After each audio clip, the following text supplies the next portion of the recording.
Merci Claude-Éric, merci Jeanne Balibar d'être avec nous pour ce moment d'échange. Il y aura des questions dans la salle après notre échange à nous deux. Peut-être d'abord quelques mots sur votre séjour angevin. Comment se passe-t-il? D'abord, c'est moi qui vous remercie, et le festival, et vous, le public, de m'honorer de votre attention. Vraiment, un immense merci. Je me sens intimidée et très surprise de ça. Merci. Merci beaucoup.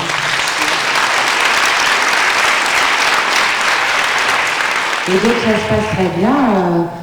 Partout où je vais, je vois l'affiche de mon dernier film. Partout les salles sont pleines. Partout tout le monde est adorablement gentil. À chaque fois, c'est un enchantement d'entendre ces applaudissements sur la bande-annonce. J'ai jamais vu ça dans aucun festival du monde.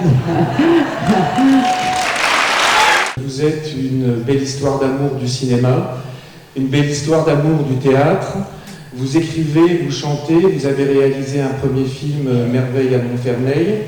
Vous avez créé ainsi une sorte de polyphonie artistique à laquelle, je crois, vous donnez un sens fort, c'est-à-dire ce n'est pas la démonstration des talents d'une femme orchestre, mais l'affirmation de votre refus d'assigner une femme, et spécialement peut-être une femme artiste, à une place unique. Est-ce que c'est ça, votre envie de faire beaucoup de choses? Je vous ai entendu le dire, mais c'est vrai. Ah, c'est moi qui ai dit ça? Sur France Musique, oui.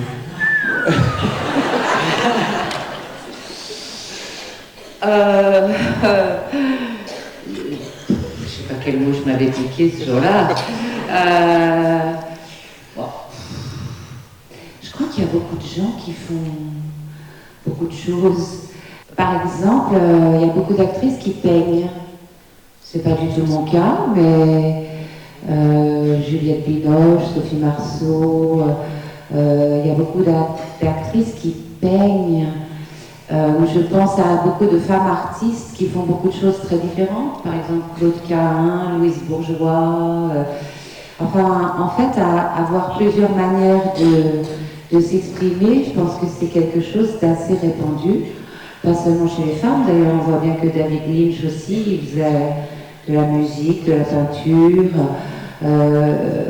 Combien de chanteurs de rock ont commencé par faire comme John Lennon, comme tout ça, ont commencé par faire, pardon de convoquer d'aussi grandes figures, mais des études des beaux-arts, etc. En fait, beaucoup d'artistes ne sont assignés qu'à une seule fonction que par le commerce de l'art, en réalité. Qu'est-ce que demande le commerce des galeries d'art ou de l'industrie du cinéma, etc. Mais finalement, je crois que c'est très très répandu de faire beaucoup de choses, hein, de s'exprimer, d'avoir plusieurs manières de s'exprimer. Et puis ce sont un peu les hasards des financements qu'on arrive à obtenir, et puis des emplois du temps qui font que tel ou tel aspect émerge plus que tel autre, ou les hasards de la vie. Qu'est-ce qu'on fait pendant qu'on est enceinte? Qu'est-ce qu'on fait pendant qu'on faut aller chercher les enfants à 4h30 à l'école? Qu'est-ce qu'on fait quand c'est plus le cas, etc. Pour finir, il y a beaucoup d'actrices qui ont ouvert la voie de ça, à commencer par Jeanne Moreau. Je racontais hier à Claude-Éric que c'est drôle, il y a eu cet hommage à Jeanne Moreau l'autre jour, et on m'avait demandé de raconter des choses, et j'ai été heureuse j'avais prévu de raconter des choses que j'avais vécues avec elle quand j'ai tourné avec elle. Et puis, quand on était sur le plateau avec Claude-Éric, tout d'un coup me sont revenus aussi des souvenirs d'enfance pour moi, de Jeanne Moreau à la télévision, qui s'était jamais effacée alors que c'était des choses très furtives. Et puis juste après, j'ai parlé avec un journaliste hier matin qui m'a demandé, ça va un peu dans le sens peut-être de ce que vous vouliez me poser comme question ensuite, quels sont vos premiers souvenirs de premier plan, justement, comme spectatrice et comme actrice. votre premier plan dont vous vous souvenez comme spectatrice et le premier plan que vous y êtes tourné. Et je vais dire, le premier plan comme spectatrice, ça, je sais très bien ce que c'est, parce que j'avais des parents très audacieux qui m'ont emmené à 3 ans voir le cuirassé Potemkin d'Eisenstein. Et ils ont bien fait parce que cette image de... j'ai jamais oublié, ça m'a énormément frappé, le plan où le médecin-chef à la solde, donc des capitaines de l'armée tsariste, regarde, les marins disent qu'ils ne veulent pas manger la viande parce qu'elle est pourrie. Le médecin-chef, il y a un plan rapproché sur une loupe, et dans la loupe, on voit les vers de terre qui grouillent dans cette viande. Et après, mes parents m'ont lu, parce que quand même à 3 ans, je ne savais pas lire, le carton. Mais elle est très bonne, cette viande. Je crois que ce qu'il y a comme vers qui grouille dans une viande dont la société et les oppresseurs vous disent qu'elle est très bonne, c'est quelque chose qui m'a impressionnée pour la vie. Et pour ce qui est du premier plan que j'ai tourné comme actrice, tout d'un coup, je me suis souvenue hier en parlant avec ce journaliste que je crois que c'est moi, élève au conservatoire d'art dramatique, qui avait joué dans un film d'une élève de la Fémis qui s'appelait, quand elle était élève, elle s'appelle toujours, mais Judith Cahen, et qui avait fait un film de fin d'études à la Fémis qui s'appelait La croisade d'Anne Buridan. Et dans ce film, je chantais justement une des chansons de Jeanne Moreau écrite par elle, qui est l'enfant que j'étais me tourmente, elle est gentille, elle est charmante, mais l'idée de la mort la hante. Et tout d'un coup, en faisant cette interview hier matin, comme souvent quand on fait des interviews, je me suis dit c'est quand même frappant que mes 2 premiers plans, ce soit ces vers de terre qui grouillent dans une viande dégueulasse, et Jeanne Moreau. Et non seulement Jeanne Moreau, mais l'enfant que j'étais me tourmente et l'idée de la mort la hante. Bon, je crois qu'on a tout dit, mon cher.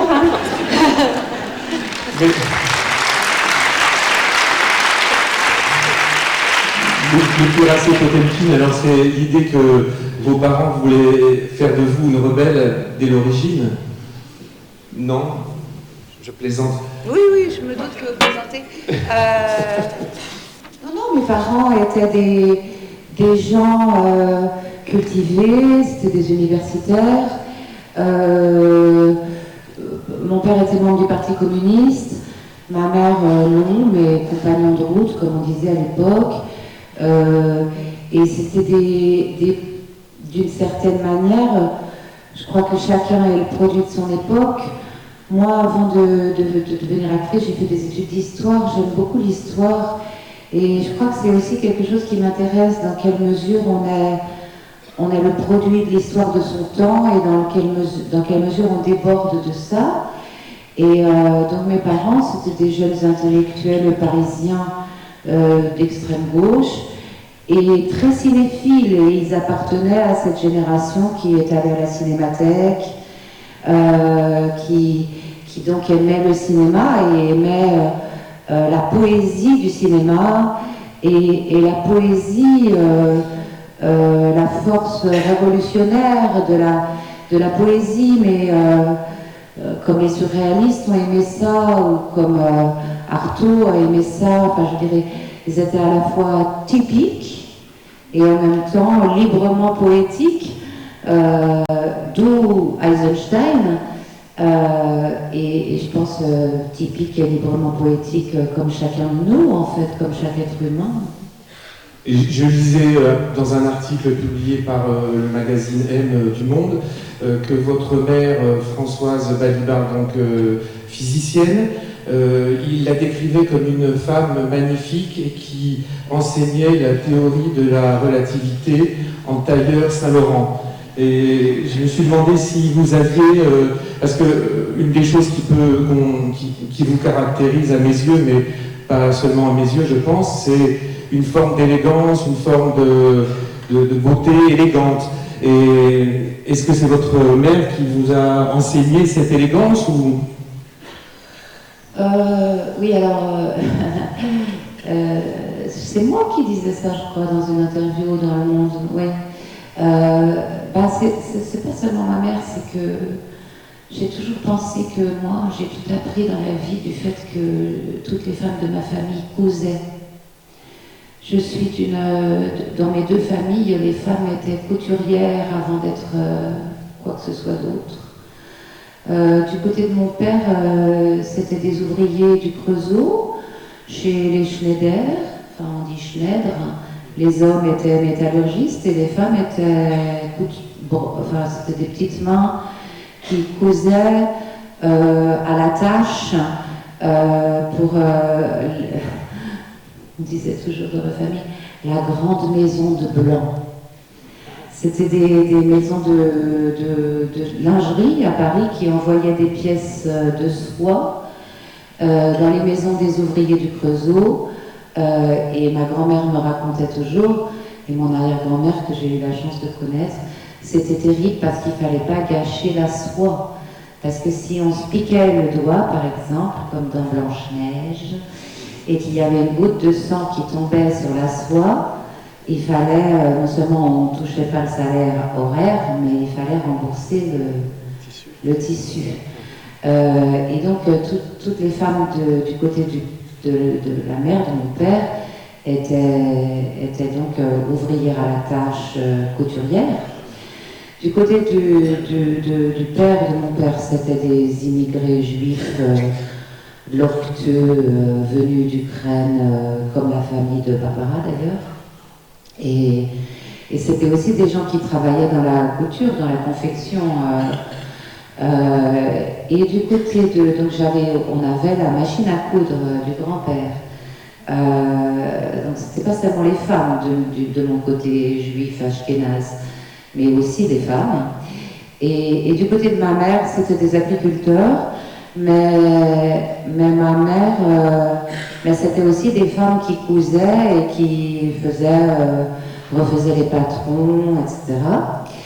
Et donc, moi j'ai toujours pensé que, alors après, tous ces gens-là, tous, d'où qu'ils viennent, ça a été l'ascension sociale, si on peut dire, par la Troisième République, par l'école primaire, l'école secondaire, les études, des boursiers, etc. Mais ce goût de la couture est toujours resté dans ma famille ce goût et cette pratique. Et moi j'ai toujours pensé que ça m'avait tout appris dans la vie, d'avoir appris à faire des robes, à coudre, à aimer la couture, à aimer... Donc le goût de la haute couture qu'il y a dans ma famille vient de ce goût de fabriquer des robes, refaire les patrons, etc.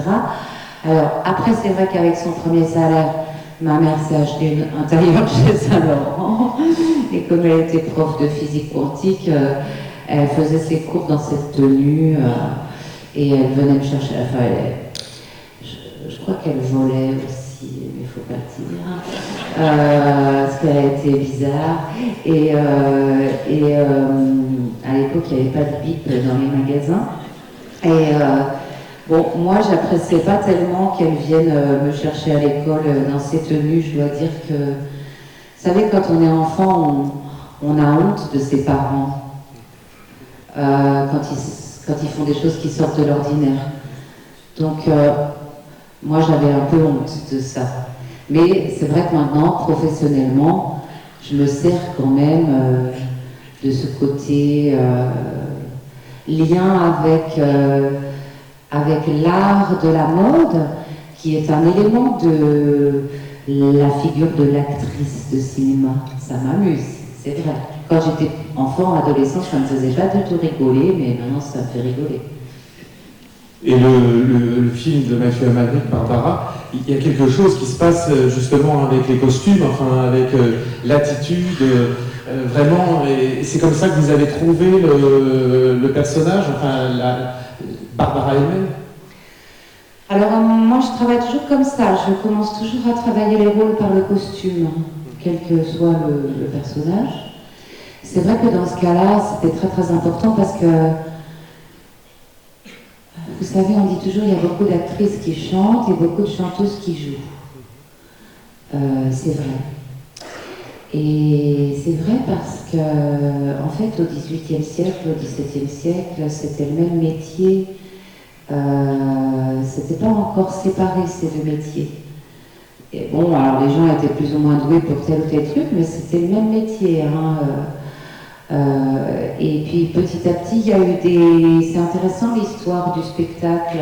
Il y a eu des bifurcations avec des spécialisations. Par exemple, la notion de metteur en scène est la fonction de metteur en scène, une fonction qui apparaît au XXe siècle, qui n'existe pas avant et qui peut-être est en train de disparaître ou de se modifier aujourd'hui avec la modification de la figure du metteur en scène, de la figure de l'auteur dans le cinéma, etc. Une des choses qui ont fait la modification, enfin la séparation en deux corps de métier différents de l'actrice et de la chanteuse, c'est le rapport au dessin de l'acteur et du chanteur. C'est le rapport à la stylisation du costume, ou plus exactement à la durée de cette stylisation dans le temps du travail. C'est-à-dire que l'actrice, son travail, c'est d'être en costume pendant le film ou la pièce, et dans un autre costume quand elle apparaît comme personnage public en tant qu'actrice. Prenez Marlène Dietrich, par exemple, elle a son costume de chanteuse, elle a son costume, je veux dire, quand elle est dans Le Grand Alibi ou dans Rancho Notorious ou sur scène comme chanteuse, mais le reste du temps, elle apparaît en tant que Marlène Dietrich autrement. Pareil pour, je sais pas, n'importe quelle actrice qui chante. La chanteuse, au contraire, elle a toujours le même costume. Même Angèle, aujourd'hui, elle apparaît en costume d'Angèle quand elle chante. La chanteuse pop, elle est en costume d'Angèle quand elle chante, elle est en costume d'Angèle quand elle chante pas. Michael Jackson, chanteuse très célèbre, est habillée en Michael Jackson dans ses clips sur scène et aussi dans toutes les photos de lui qui apparaissent ailleurs. Et Barbara, c'est ça. Barbara, c'est ce vampire. Elle a composé un costume, une allure de Barbara, qui est Barbara, elle est dans ce costume à toutes les secondes où on la voit. Et ce costume, il est travaillé à partir de la culture du boulevard, en fait, pas du boulevard des Italiens, celui qu'on voit dans Les Enfants du Paradis, etc. Et d'un personnage de ce moment où la foire, enfin, qui est le moment de la naissance du cinéma aussi, qui est un personnage à la fois de vampire, de clown blanc, parce que c'est un clown. Et d'ailleurs, ce que j'avais remarqué en travaillant sur Barbara, c'est que toujours en représentation de son personnage de chanteuse Barbara, elle est à l'endroit du clown blanc, mais par contre, tous les témoignages racontent que dans la vraie vie, c'était un clown. C'était Auguste, c'était l'autre clown, quoi. Donc, voilà, c'était intéressant de travailler sur le costume, l'image qu'elle-même, elle avait fabriquée, parce que ça fait partie de son œuvre, et aussi son rapport au costume. Moi, ça me permettait de rentrer dans le personnage. Je m'intéressais à ça. Et je crois que vous aviez refusé déjà plusieurs fois de jouer Barbara avant d'accepter. Qu'est-ce qui fait que vous refusiez?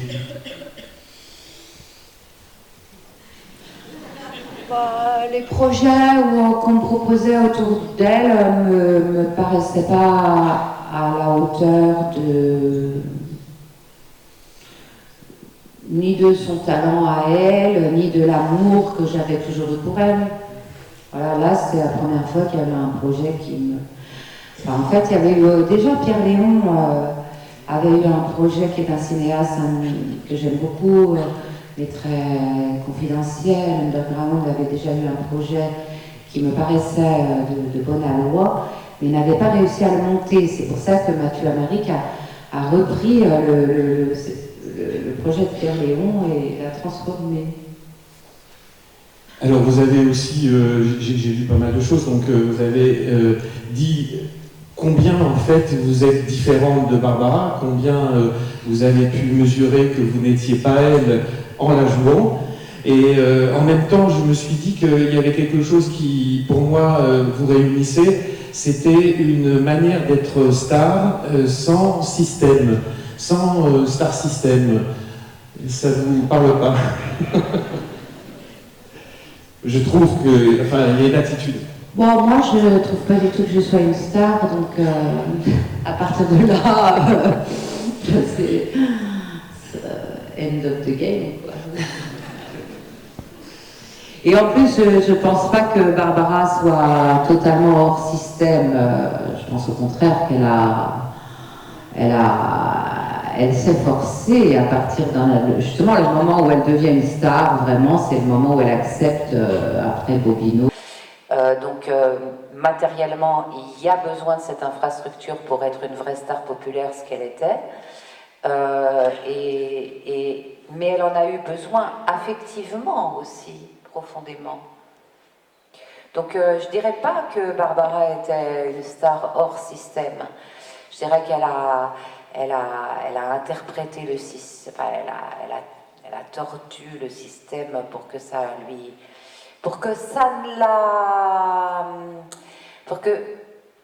l'abîme le moins possible.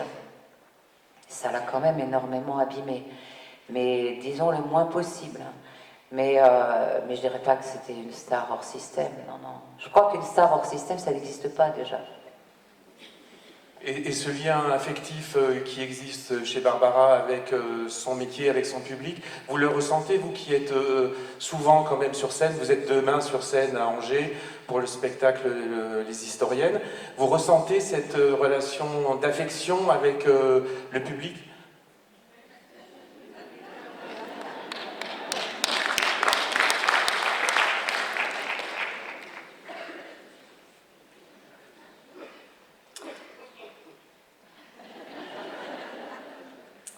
Je sais pas. Ce que je veux dire par là, c'est que... Vous savez, c'est comme l'histoire d'Orson Welles, là, la grenouille qui doit traverser une grande rivière, et puis il y a un scorpion qui lui demande d'un côté si elle peut le prendre sur son dos pour traverser la rivière, et elle lui dit non, je ne vais pas te prendre sur mon dos parce que au milieu de la rivière, tu vas me piquer. Et le scorpion lui dit bah, écoute, je suis pas si bête, je sais bien que j'ai besoin de toi pour aller d'un bord à l'autre, donc je vais pas te piquer. Réfléchis 2 minutes, c'est logique.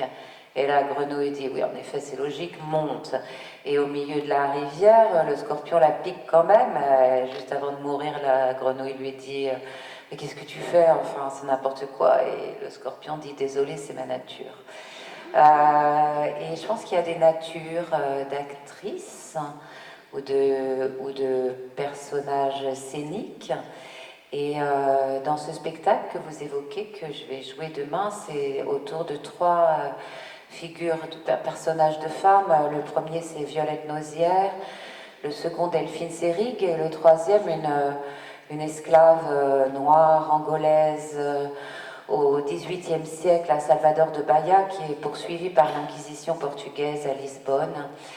Et donc j'ai beaucoup travaillé autour de Delphine Seyrig, et il y a un texte de Delphine Seyrig où elle dit je suis quelqu'un qu'il faut... Comment elle dit dans ce monde où tant de gens s'adressent à tous, cela ne me dérange pas de m'adresser à peu. Je suis une actrice du petit nombre, je suis quelqu'un qu'il faut venir chercher. Et je pense qu'elle ment quand elle dit ça. Je pense qu'elle ment. Je pense qu'elle ment quand elle dit ça ne me dérange pas de m'adresser à peu dans ce monde où tout le monde s'adresse à tous. Je pense que c'est pas vrai. Je pense qu'elle en souffre énormément.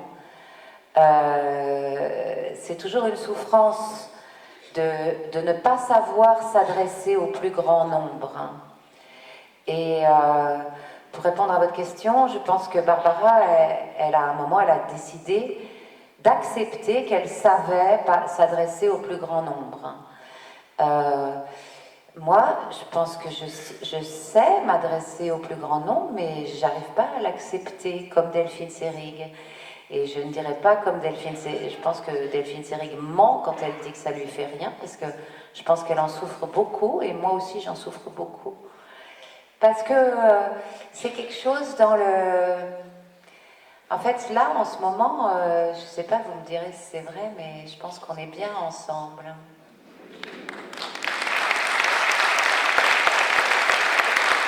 Mais pour moi, c'est difficile d'admettre que je peux, sans m'effondrer, accepter qu'on soit tous bien ensemble. Et ça fait partie aussi de ce que j'ai à raconter, sans doute. C'est une bonne chose. Alors, le spectacle, la pièce de demain, Les Historiennes, a été écrite par des anciennes camarades, enfin des femmes qui étaient vos camarades pendant vos études. Donc, à un moment donné, vous, qu'on a présenté assez longtemps comme l'actrice normalienne, vous étiez sur le point de devenir historienne. C'était l'horizon que vous voyiez se dessiner à ce moment-là, à la fin de en approchant la fin de vos études de normalienne, justement?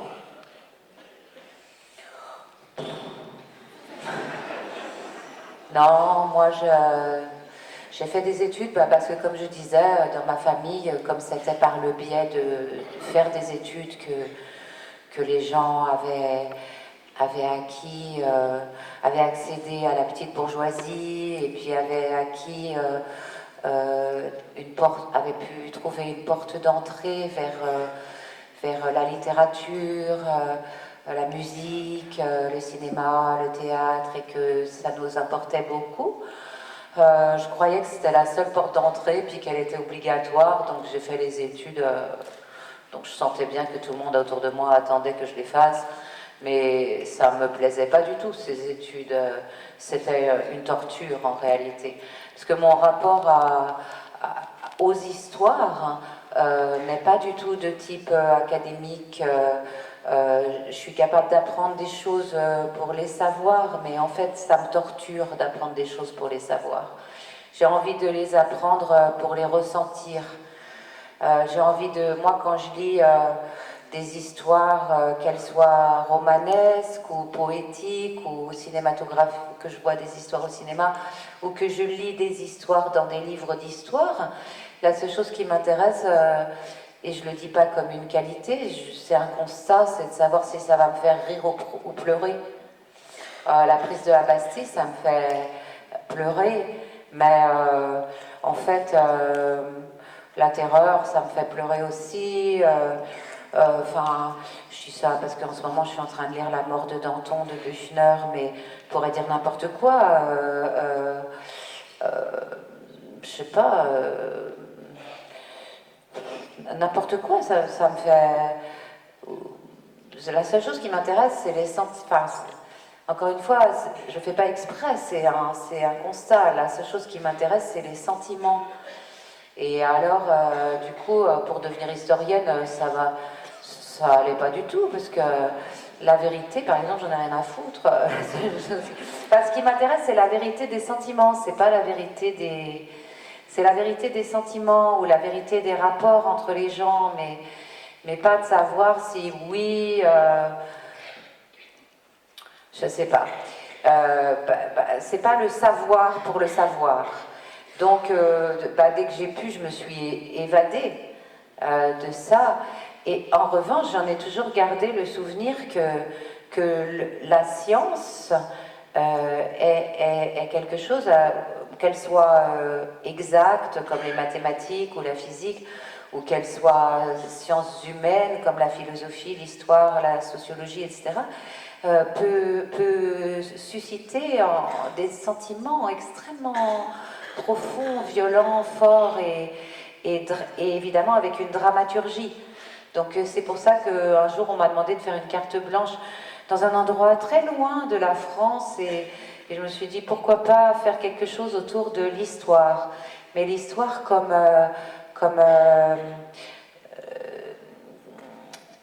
littérature en fait. Voilà.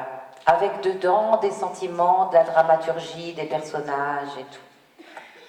Et alors, au moment où vous changez vraiment d'orientation, vous faites le cours Florent, puis ensuite il y a le conservatoire et ensuite la comédie française, on a l'impression qu'il y a une accélération, enfin que tout va très vite. Est-ce que vous avez à ce moment-là, quand vous décidez d'être actrice, le sentiment de vous rencontrer vous-même, que vous avez eu une préscience exacte de votre avenir? Ah oui, oui, oui. Au moment où j'ai mis les pieds, je me suis inscrite, comme beaucoup de gens, pour un stage d'été au cours Florent, sans en parler à personne, parce que je me demandais si j'avais quelque chose à y faire. Et à la seconde où j'ai posé le pied sur cette petite scène de cours, j'ai su que c'était là et c'était bon. J'ai su que c'était moi, c'était trouvé, c'était là que j'allais passer ma vie et ça allait bien se passer. Il y a, pardon, à chaque fois je cite des grands exemples, c'est un peu ridicule, mais en même temps, pourquoi s'en priver de penser aux grands artistes qu'on aime? Dans le livre de Bob Dylan sur sa vie, il dit à un moment, bon, je crois que c'est peut-être deuxième ou troisième chapitre, il dit, bon, là j'ai commencé à chanter à Greenwich Village, et j'ai senti qu'on allait bien rigoler. Ben, moi, j'ai posé le pied là, et je me suis dit, ah, je vais bien rigoler. Et alors vous avez fait d'emblée des rencontres importantes, je crois que vous étiez avec Sandrine Kiberlin au cours Florent ou au conservatoire, je ne sais plus, et Sandrine Kiberlin qui était là il y a 2 ans, et vous avez par la suite souvent parlé, y compris le jour où vous avez reçu le César de la meilleure actrice pour Barbara, vous avez parlé de la solidarité entre actrices, qui est l'envers d'un cliché sur la rivalité donc entre comédiennes pour les rôles, pour les metteurs en scène, etc. Ça existe, cette solidarité, c'est une histoire pour vous de camaraderie, d'affinité, enfin de belles rencontres? Je crois que c'est d'abord et avant tout une histoire d'admiration. Dans le cas de Sandrine, par exemple, elle était un ou 2 ans avant moi. Moi, donc, comme j'avais fait des études avant, j'ai commencé un peu tard, donc j'étais un peu plus vieille que les autres. Enfin, plus vieille de 2 ans, hein, donc Sandrine, elle était au cours Florent avant moi, elle était au conservatoire avant moi, et donc je l'ai vue aux journées de juin jouer le personnage. Le journée de juin, c'est au conservatoire à l'époque, je ne sais pas si c'est toujours comme ça, mais en juin, on passait tous des scènes dans le théâtre du conservatoire, et puis il y avait tous les professionnels qui étaient là pour voir les promotions, quoi, les élèves des promotions, et puis évidemment tous les élèves du conservatoire, de la rue Blanche, des écoles de théâtre de Paris, et puis ceux qui ont essayé de se glisser quand on n'était pas encore élève au conservatoire pour voir les autres, et puis on avait des copains et tout ça. Bon. Et donc moi j'ai eu le choc de voir ça. Sandrine jouait une scène de Bélise dans Les Femmes savantes de Molière, mais je pourrais vous décrire seconde par seconde encore aujourd'hui ce qu'elle faisait. C'était absolument stupéfiant, stupéfiant. Et donc je crois que souvent cette camaraderie dont vous parlez, elle repose, ou par exemple, hier soir nous avons dîné ensemble pour ne pas préparer cette rencontre, parce que j'ai dit à Frédéric, il ne faut surtout pas qu'on parle de ce dont on va parler aujourd'hui, parce que moi je suis incapable de répéter 2 fois la même chose à une même personne, j'ai honte si je redis 2 fois la même chose. J'ai l'impression d'être grabataire. Et donc, on n'a pas parlé de ce dont on vous parle maintenant, mais enfin, on a évoqué un film de Claire Simon dans lequel joue Emmanuelle DeVos, où elle joue Michel Mansou, qui interviewe Yann Andrea. J'oublie toujours le titre de ce film.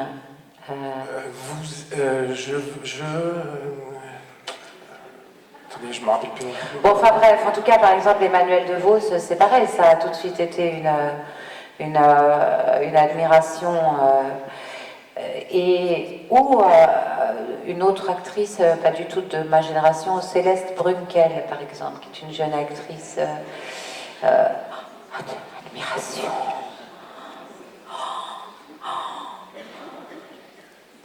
Je crois que c'est ça quand même le fond de la solidarité et de la camaraderie. C'est bien sûr avec d'autres actrices. Enfin, alors il y a disons il y a ça déjà. Et puis il y a qu'on a traversé des expériences communes qui sont tout ce dont le jour où j'ai reçu mon César, c'était juste après le début de MeToo.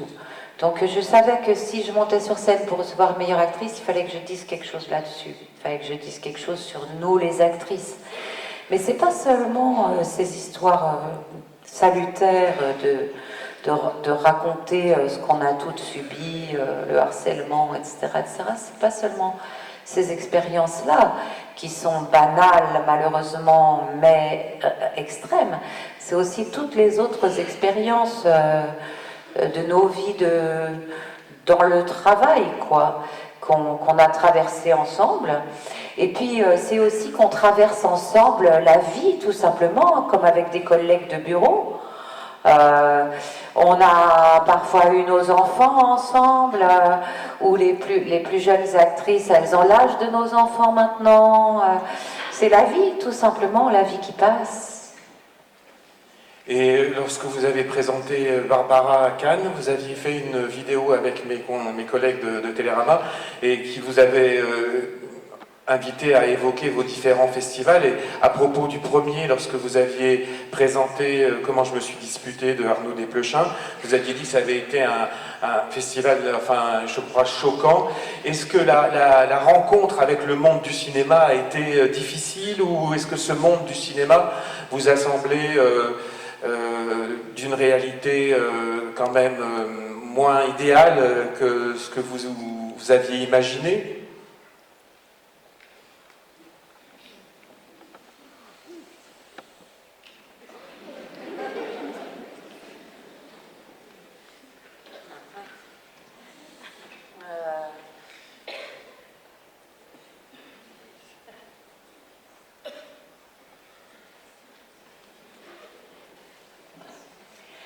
Est-ce que vous vous souvenez qu'au César 2010, j'ai remis le César de la meilleure musique et j'ai chanté la chanson du cochon?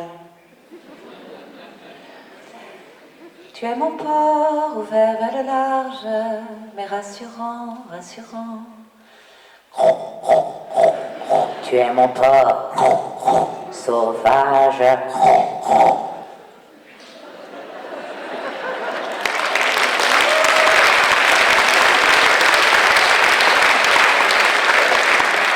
Donc pour répondre à votre question, je suis pas peu fière parce que c'était 2010 et personne n'a compris ce que je voulais dire. 7 ans plus tard, tout le monde avait compris que le cinéma c'était une porcherie.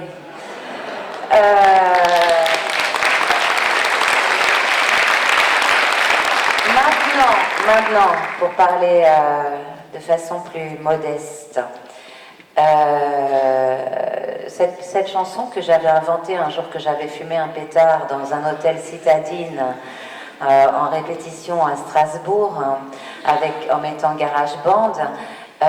Au départ, je n'avais pas du tout inventé en pensant au monde du cinéma, mais elle m'a paru appropriée ce jour de février 2010. Et je l'avais intitulée Baudelaire parce que je trouvais que c'était une chanson sur la réversibilité de l'idéal et de la dégueulasserie, pour répondre à votre question. Donc le monde du cinéma, pour moi, c'est les deux à la fois, c'est-à-dire à la fois, il faudrait quand même pas oublier que c'est un monde où s'exerce quelque chose et se traverse et s'incarne quelque chose d'idéal. L'art, la beauté, rencontrer des gens qui s'intéressent à des choses passionnantes, à tous les postes, tous les postes, de la personne qui pose les ventouses orange et blanches pour pouvoir garer les voitures, jusqu'au producteur, même celui qui a les mains les plus sales, en passant par tous les gens merveilleux qui nous accueillent dans les festivals, en passant par les figurants, du figurant à l'acteur aujourd'hui le plus décrié. Tout le monde s'intéresse à quelque chose d'extraordinaire, absolument, profondément, fondamentalement, avec son âme la plus sensible, parfois la plus secrète. Et ça se rencontre pas dans tous les métiers. Donc il faut quand même pas cracher dans la soupe. Donc le cinéma, ça reste quand même pour moi un endroit extraordinaire où j'ai la chance d'avoir été accueillie, que j'ai la chance de pratiquer, que j'ai la chance d'aimer depuis le cuirassé Potemkin. À côté de ça, c'est aussi, et au même titre, et autant, 50-50, comme certaines disent si bien, autrement, mais quand même, un monde ignoble. Bon, voilà. Maintenant, est-ce que tous les mondes du travail ne sont pas également profondément ignobles dans les rapports de pouvoir, dans les rapports d'exploitation, dans les rapports dans les assujettissements ou les injures ou les frustrations? Est-ce que c'est pas tous les lieux de travail ça? Et souvent sans la contrepartie de l'autre chose.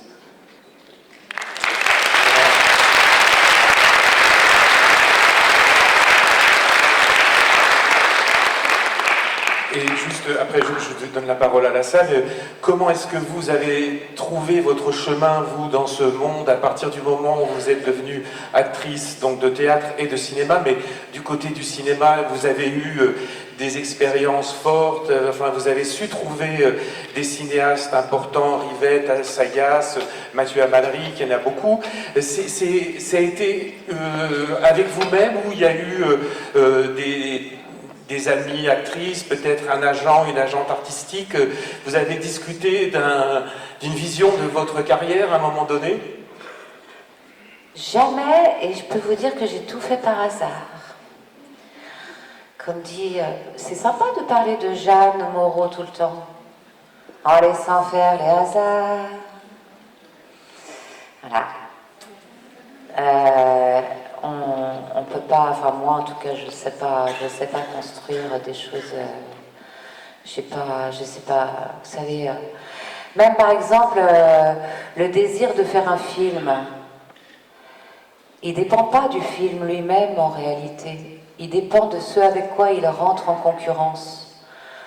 On n'a pas le même désir de faire un film si ça rentre en concurrence avec donner un biberon le soir à son bébé, ou si ça rentre en concurrence avec passer une semaine à la mer. C'est drôle que je dise mer dans les deux cas, hein, comme merveille à Montfermeil. J'ai un problème avec la maternité.